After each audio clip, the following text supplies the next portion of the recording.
a man that his daughter had just died not too long ago over in the jail? In the Marshall County jail. And I talked with him, and he told me how bad she was. Do you wear glasses to read? Are they required to read?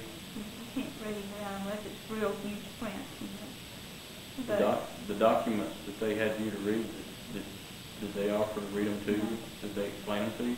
They just told me it was a bunch of documents that were necessary, you know, that I had to, they told me that I had to sign them and that I had to cooperate or I wouldn't get bonded on. That's what they would tell me every time. I couldn't get a bond if I didn't cooperate, if I didn't sign them. And this one guy screamed out at me when I didn't tell him my birthday. He screamed out at me and said, "No birthday, no bond," with the F word. And just stuff like that, slamming paperwork down at me, telling me to sign it. If I didn't sign it, I would be put out and they would cut my hair and all this stuff. And it was horrible. It was just, So where did you stay those 5 days? in lockdown. I stayed in lockdown for 5 days. Where did you sleep? I slept on concrete. It was built up a concrete slab. Built up. It was about probably 3 feet high. Did you have any cover? I had a blanket that the girl had left me that left before me. Left a blanket. She gave me her blanket. So I got something to sleep on. But you know, when you go in there, they strip you down and spray this cold, ice cold stuff on you from your head to your toe, and they make you stand there for about 30 minutes. And it's just horrible. It's like ice water. Was this in front of male or female? In front of female. You stand there and you shake and you stand there and naked in front of all these people shaking and Were you ever questioned about anything that was going on at your house, the reason that you were arrested? Did they ever ask you any questions on why you were arrested? No. Were you Mirandized? No, never. And all 3 times I've never told my rights or anything. When you were brought to court, you described where you were in shackles. Explain about that. I wasn't in court. I was in a room. They took me, the first thing, when I first had the first hearing about the running the children down, I wouldn't make a plea, and Judge Riley got disgusted with me because I wouldn't make a plea, and he knew. He looked at me and he knew that I didn't do that, because he said he didn't believe I did it. But yet, he made me take a lawyer, which I didn't need. And I told him I was my own lawyer, but he wouldn't have that. He made me take this lawyer.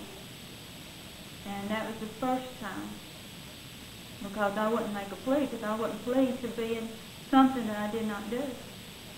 And, but anyway, after that, the second time and the third time, or the third time when I was in there 5 days, they came and got me on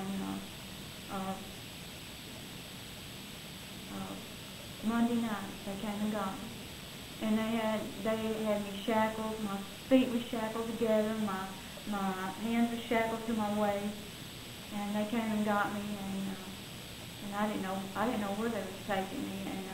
And I thought maybe the lawyer or something was going to talk to me, but I didn't go in the room that I usually went to, where the lawyer had talked to me before. I went to this other room, and I had to go down by Scott Walls' office, where all the ladies sat, and they took me down past his office down to room 232. And when I got in there was this big table, and it had all of these pink folders, and the attorney was sitting there, and the one that they had appointed to me, he was sitting there, and I was shackled, and I couldn't see because I didn't have my glasses, Anyway, he started spreading all this stuff out and telling me that if I would sign away all this stuff and if I would admit to being guilty to the charges of running children down, and that I could go home. But if I didn't sign it, that I wouldn't be able to go home until the 16th of December, but that was after a year, and then I didn't know if I was going to get to go home. So, anyway, they told me if I would sign off all the stuff, that I could go home that night, and I could go see about her, because she had been without me for 5 days, and I knew she needed a bath, and she needed taken care of, and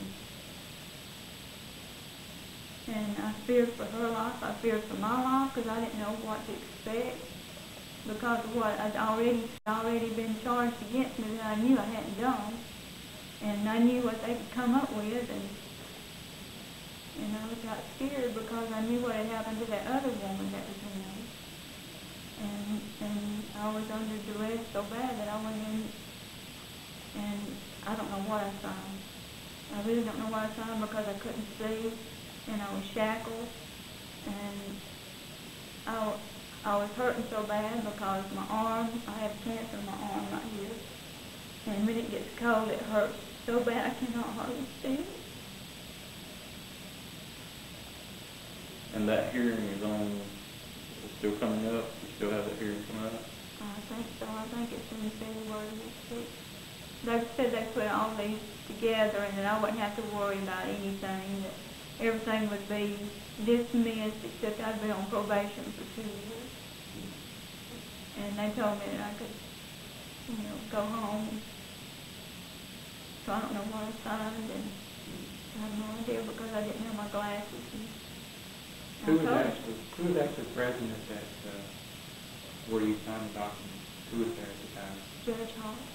Judge Hall and Michael Stevens was the attorney that they had signed me, and there was a district attorney that I didn't know. It wasn't Steve Marshall, it was another district attorney there.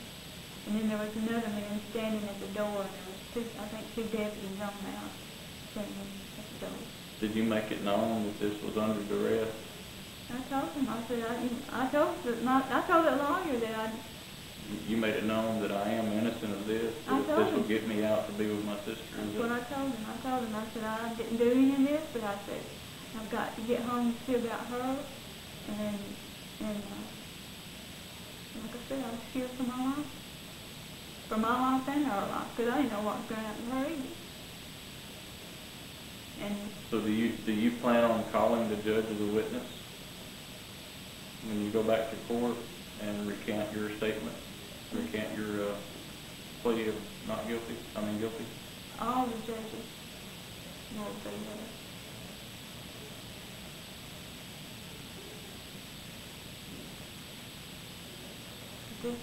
This is not right. I mean, I want everybody to know what happened, because this is just a form of kidnapping to get what they wanted, and it's terrible that people are put through this.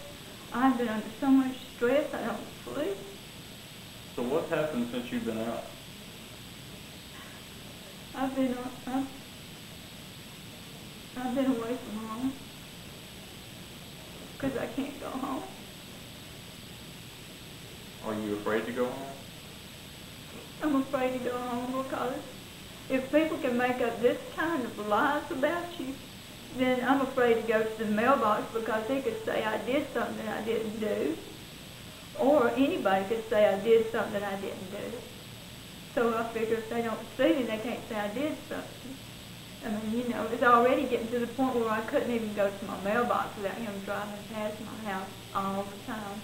And even the day, the third time when they came to arrest me, of course they sent Charles Coffin. He's the same one that broke and entered and stole my car. So he stole my car that day. He's responsible, him and the sheriff's department. That's the one that they sent out there the third time to arrest me. And that was all,